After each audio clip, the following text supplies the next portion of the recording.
yéen cher internet yi nga xam ne yéen ñuy seetaan safoo ñu di ñu liker di ñu partager comme ni ma koy waxee doo lay jën ndox doo lay saxaar raay mais doo lay nu mu tuddati fii ci sans limite bokk na ci yéen ñi nga xam ne yéen ñuy aimé di ñu partager di ñu liker nuyu naa leen bu baax a baax. Walfadjri. fay nañ Oulaye am mbégte saa su ne di sama gaay ànd ak yow ci bi la jotaay comme ni ngeen ko xamee chers internautes ginnaaw ñu leen yóbbu bu baax a baax ay ponk yu am solo ñeen actualité bés bi dañu fiy waxtaanee dinañ ñëw bu baax a baax ci inondation yi nga xamante ni en tout cas yenn ci ay gox yi nekk fii ci réew mi sonal baax bu ci mel ni diwaan bu Touba ak kàddu yi nga xam ni Cheikh Thioro Mbacké honorable député yi yëkkati na ko ci itam bu loolu weesoo dinañ ñëw ci mbirum yoon ak convocation yi nga xamante ni gis nañ ko diggante barki démb jàpp tey mu ñeel Bougar Diouf ak ki nga xamante ni moo di le journaliste Doudou Coulibaly fi nga xamante ni foofu la ñu toll également ci seeni mbir dinañ ko waxtaanee tout à l'heure waaye daal di ko tàmbali ak mbirum Cour suprême ak Barthélémy Diaz Cour suprême gis nañ ni sànq daal dina génne benn ordonnance interprétation yi nag bëri na boobaak léegi ginnaaw bi décision bi daal di génnee ndax ñu fàttali ni lundi ci la ñu waroon dem foofu ca élection bu maire bu Dakar le 25 août bi nga xamante ni moom la ñu dëgmal donc ordonnance Cour suprême bi tout à l'heure dinañ ci ñëw bu baax a baax daal di ko waxtaanee ginnaaw bi yenn interprétation manqué wax tout à l'heure daal di commencé bàyyeeku ci mbir moomu la alors way leen ci ànd ak ñun like partager puis abonné su ko defee mu yaatu ñu daal di tàmbali jotaay bi ak comme ni ma ko waxee tout à l'heure Cheikh Matala bi nga xamante ni moo bàyyeekoo ci Cour suprême ak mbirum Barthélémy Diaz ñu nar ko amal lundi bi nga xamante ni moom lañ dëgmal mooy le 25 août laata loolu bu ñu xoolee ordonnance bi nga xam ni Cour suprême moom la génne bu baax a baax tey ban interprétation en tout cas nga ci mën a andi. waaw bëri na ay interprétation xam nga nag dëkk bi daa bëri ay l'interprète la nga doon wax wolof l'interprète ku nekk ak sa interprétation juste que li nga xamante ni mooy mbir mi ordonnance la donc déjà il faut ñu xam différence su décision ak ordonnance ba pare donc bu dee décision la dafay nekk ay àttekat bu dee ordonnance dafay nekk benn àttekat maintenant c'est important ñu yam ci texte bi ñu ne nous Aïssatou Diallo Ba su fekkee régie bi mën nañu ko génneel ça nous permettrait quand même ñu gën a mën a yombal ñi ñuy seetaan ñu xam de quoi il s'agit donc ñu ne conseiller délégué par le premier président de la Cour suprême dinaa ñëwaat ci délégué par le premier président de la Cour suprême vu la requête reçue le 21 août 2005 au greffe central et les pièces à l'appui bu ñu sukkandikoo ci requête bi nga xamante ni jot nañ ko le 21 mu ne vu les articles 83 et suivants de la loi organique numéro 2017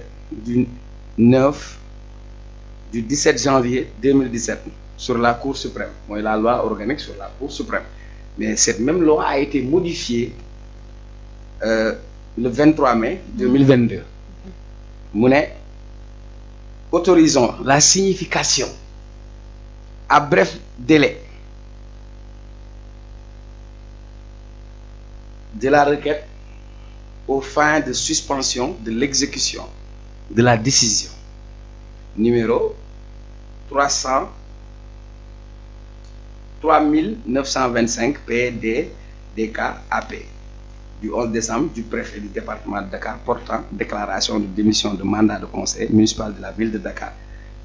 mu ne lan disons que l'affaire sera débattue à l'audience du 25 août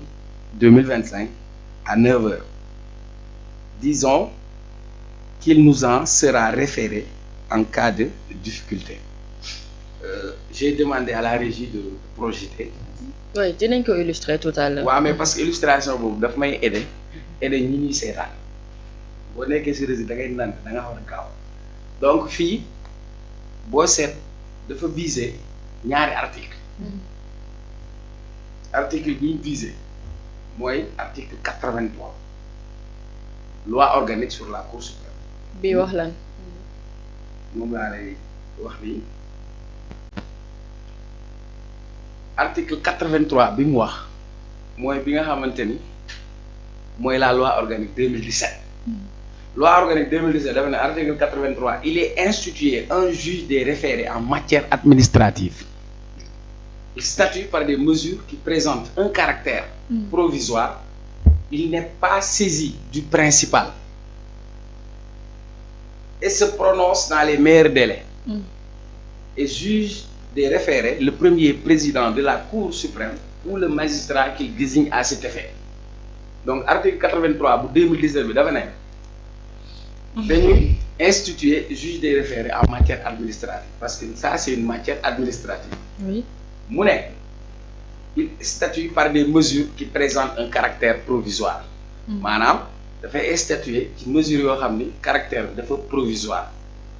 Il n'est pas saisi du principal. demul dans le fond maanaam juge bi du wax ndax dogal bi préfet bi jël ci dindi Barthélemy ci mairie bi moom du wax ci mbir moomu.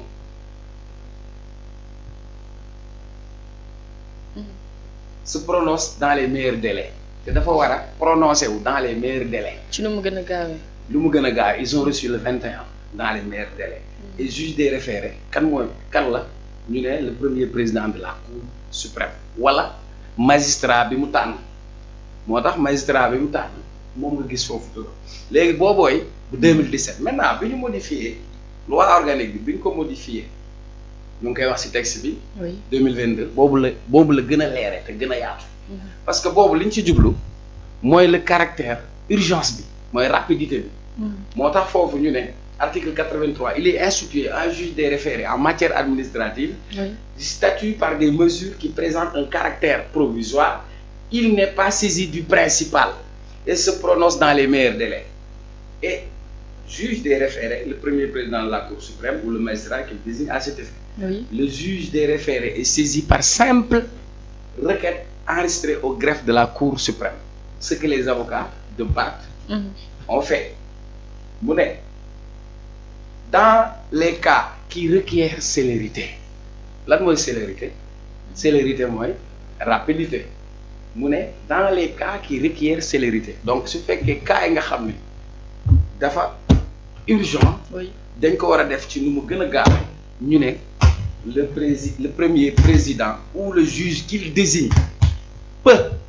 par ordonnance rendue sur requête autoriser la signification à bref délai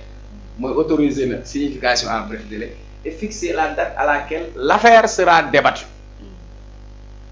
Fixer, dégg nga dans les cas qui requièrent célérité, le premier président ou le juge qu'il désigne peut par ordonnance rendue sur requête autoriser la signification à bref délai et fixer la date à laquelle l'affaire sera débattue. Ce qui signifie que oui ordonnance bi ça n'a rien à voir ak lii xew ca mairie ba ci wàllum élection en français mooy dafa convoquer gars yi pour ñu ñëw mu fixer date ñu war a waxtaane lan la ñuy waxtaane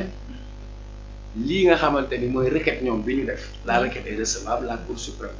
nangul leen requête bi léegi nag waxtaan bi ñan na koy seet 9h la convoqué préfet Dakar li mu convoqué ban heure la 10h bokkuñ ay heure xam nga lu ñuy waxtaane mooy foofu ñetti parties la ñuy woo les avocats de Barthélémy Dias l'agent judiciaire de l'État oui le préfet de Dakar voilà ses avocats maintenant su ñu ñëwee foofu dafa la bëgg a wax ni que le juge des référés dafay statuer ci ay mesures yoo xam ni dafa am caractère provisoire donc moom comme loi bi daf ko jox obligation de répondre dans les plus brefs délais